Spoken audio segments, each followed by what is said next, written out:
Begin by pre-installing the posts. Square the post to the deck. Mark and drill pilot holes.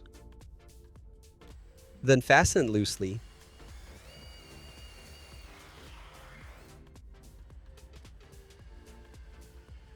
Measuring from inside the post, cut to fit the length required.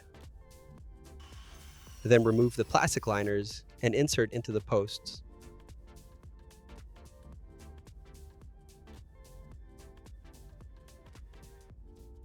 You'll need additional posts if your project requires corners or spans over 6 feet.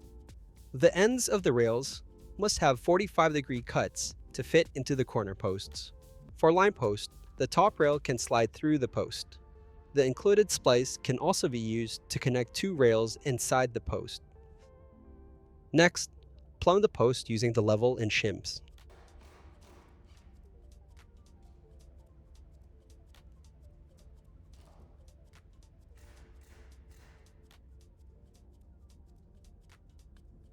Then fasten the rails onto the posts, either fastening from inside or outside the post.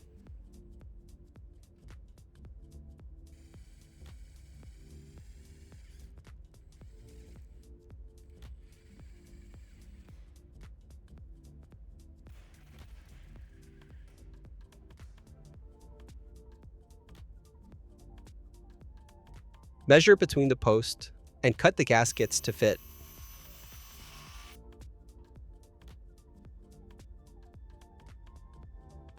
Then, insert 2 rubber blocks into the bottom rail about 4 to 5 inches from the edge. Then measuring between the posts, order custom or choose from our in-store glass panels.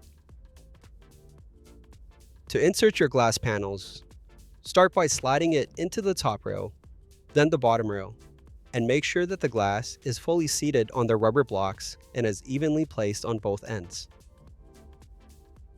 Now finish by attaching the base plate covers using the Phillips head screws.